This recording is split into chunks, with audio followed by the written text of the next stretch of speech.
जय जय राम कृष्ण हरी। बोला पुंडलिक वरदे हरी विठ्ठल श्री ज्ञानदेव तुकाराम। पंढरीनाथ भगवान की जय। संत सद्गुरु गणेशनाथ महाराज की जय। आज यहाँ पे संत सद्गुरु गणेशनाथ महाराज जी के 120वें अभंग पे प्रवचन कर रहा हूँ। इसमें उन्होंने भक्त ध्रुवपाल की कथा हमें बताई है। आशा या संसारी कोणाची नसावी। अगर इस परमार्थिक मार्ग पे हमें योग्य तरह से चलना है, मतलब भ्रष्ट नहीं होना है, सही तरह से चल के उस परमेश्वर परमात्मा का स्वरूप देखना है, आत्म स्वरूप देखना है, तो हमारे सामने एक आदर्श रहना जरूरी है।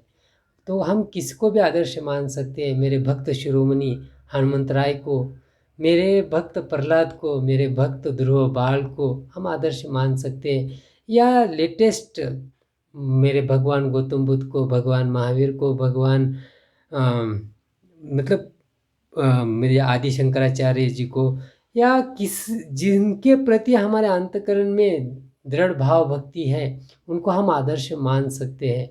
तो यहाँ पे संत सद्गुरु गणेशनाथ महाराज जी भक्त ध्रुव बाल का एग्जाम्पल देते हैं। उनको कैसे वो आत्मस्वरूप की प्राप्ति हुई, कैसे उन्होंने वो आढ़ड़ पद प्राप्त किया जहाँ से उनको कोई हटा नहीं सकता।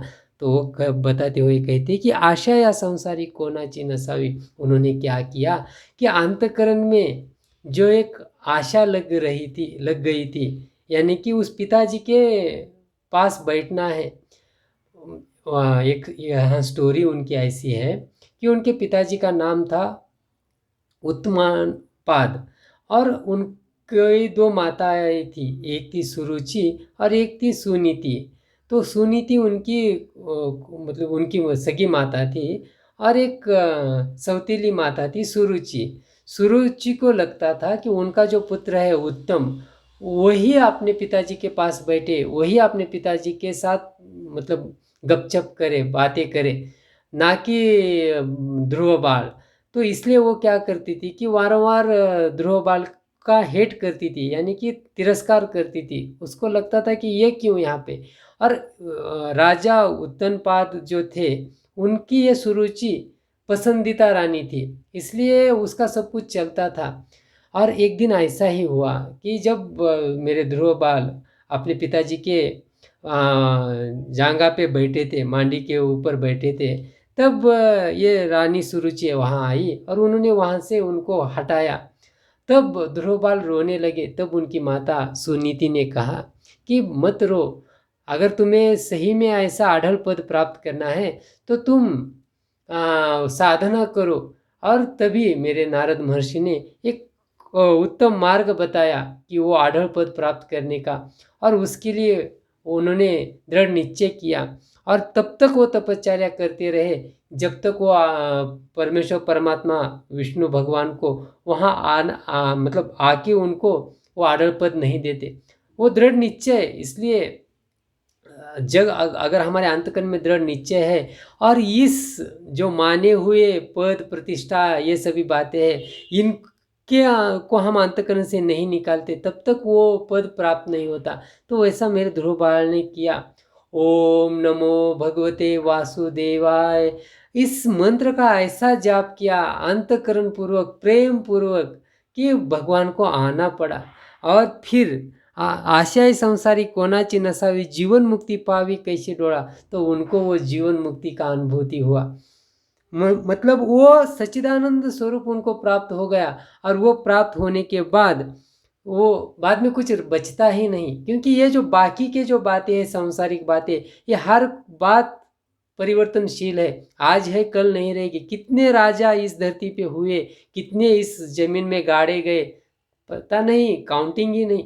सर्वसामान्य मनुष्य का तो काउंटिंग ही नहीं। आज करोड़ों में है, बाद में भी करोड़ों में रहेंगे, करोड़ों में इस मिट्टी के अंदर चले भी गए। कितना थोड़ा स्वरूप देखिए, बहुत ये विशाल, मतलब हर वक्त ये प्रकृति का चक्र चल रहा है। अगर ऐसे हमें आढ़ड़ पद प्राप्त करना है ध्रुव बाल के जैसा, तो हमें परमेश्वर की साधना करनी पड़ेगी। देहीच्या सुखाला गो नहीं मन, उसके लिए हमें क्या करना पड़ेगा? तो ये जो देही का जो सुख है, देह संबंधी जितने भी पंच विषय, खाना अच्छा, पीना अच्छा, सोना अच्छा, ये सब अच्छा अच्छा जिसको हम कहते हैं, वो सब टेम्पररी है और एक दिन वही बातें हमें तकलीफ देना शुरू करेंगे। तो इसलिए ये देह सुख को थोड़ा बाजू को कीजिए, ब्रह्म सुख पूर्ण पाहने जासी, ब्रह्म सुख पूर्ण पाने जैसी जिस अगर हमारे अंतःकरण में इच्छा है ना ब्रह्म सुख पाने की, तो उस मार्ग पे भी हमें चलना पड़ेगा जो चिरस्थायी स्वरूप है। अगर वैसा सुख हमें पाना है तो उस मार्ग पे चलने के लिए हम ध्रुव बाल को आदर्श मान सकते हैं। और तीसरे चरण में उसका स्वरूप बताते हैं कि निरंजन सुख पाहे सदा काल, तो होए आडल ध्रुव जैसा। तो ऐसा है ध्रुव बाल ने जो पद प्राप्त किया, वो कैसे किया? तो जो ज्ञान से ध्यान से जाना नहीं जा सकता, वो सिर्फ भाव भक्ति और प्रेम से जाना जा सकता है। और ये ज्ञान ध्यान की बातें है ही नहीं।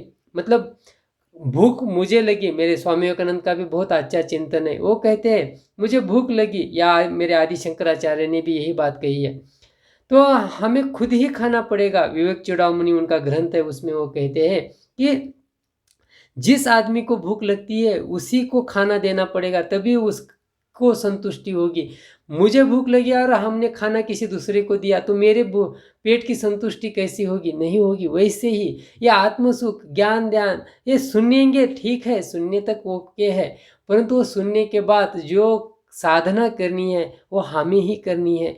उस परमेश्वर परमात्मा का स्वरूप हमारे अंतःकरण में प्रकट होता है, ना कि दूसरे के होगा तो उसके लिए, हमारे लिए क्या उसका फायदा? कुछ भी नहीं। इसलिए ये जितने भी वेद शास्त्र पुराण जितना भी ग्रंथ परंपरा है वो पढ़िए, पढ़ने के बाद वो साधना करना जरूरी है, क्योंकि ये मार्ग है, ये साध्य नहीं है। इस मार्ग पे चलने के बाद भी हमें वो साध्य प्राप्त करने के लिए प्रयास करना पड़ेगा, अखंड प्रभु का चिंतन करना पड़ेगा, दृढ़ विश्वास रखना पड़ेगा। और इसलिए कहते हैं कि निरंजन सुख पाहे सदा काल, तो ऐसे ज्ञान से प्राप्त होने वाला नहीं, तो ज्ञान से ऊपर की बात है ये सुख। और वो भी कैसे है? चिरस्थायी है, सदा काल रहेगा, कभी भी उसका नाश नहीं है। तो हो आडल ध्रुव जैसा, और वो आढ़ पद है, क्योंकि अभी भी देखिए नॉर्थ पोल के पास जो तारा चमकता है उसको हम ध्रुव तारा कहते हैं। तो वही मतलब एक साधना करने के बाद क्या प्राप्त होता है? तो ऐसा पद प्राप्त होता है, गणेशनाथ मने करावे साधन, चुके जन्म मरण ऐसे कहीं। और यही एक साधन है परमेश्वर परमात्मा प्राप्ति का, कि वारंवार दृढ़ निश्चय करके प्रभु का चिंतन करना। क्योंकि और इसका मतलब ये भी नहीं कि जो हमारे दिनचर्या के जो कर्तव्य कर्म है उसको छोड़ दो, ऐसा भी नहीं। वो तो करते रहना है, वो करते करते ही भजो गोविंद भजो, मतलब भजना है हमें। हाथ काम कर रहे, पाँव काम कर रहे, मुख, हृदय, अंतकरण तो परमेश्वर का चिंतन कर सकता है ना। जो श्वास आ जा रहा है, जैसा वो चल रहा है वैसे प्रभु का नाम चिंतन भी हो सकता है, क्यों नहीं हो सकता? देह से कर्म कीजिए, परंतु अंतकरण से प्रभु को समर्पण करके प्रभु का अखंड नाम चिंतन कीजिए। चुके जन्म मरण ऐसे कहें, और उससे क्या होगा? उस आर्डर पद को हम प्राप्त हो जाएंगे, और फिर ये जो जन्म मरण का जो फेरा है वो नहीं प्राप्त होगा, क्योंकि ध्रुव बाल कभी आता नहीं जाता नहीं, आप वो चिरस्थायी उधर रहते हैं। बस वैसा हमें भी प्राप्त हो सकता है। गणेशनाथ गणेशनाथ गणेशनाथ गणेशनाथ गणेशनाथ गणेशनाथ गणेशनाथ गणेशनाथ। बोला पुंडलिक वरदेहरी विठ्ठल श्री ज्ञानदेव तुकाराम। पंढरीनाथ भगवान की जय। संत सद्गुरु गणेशनाथ महाराज की जय।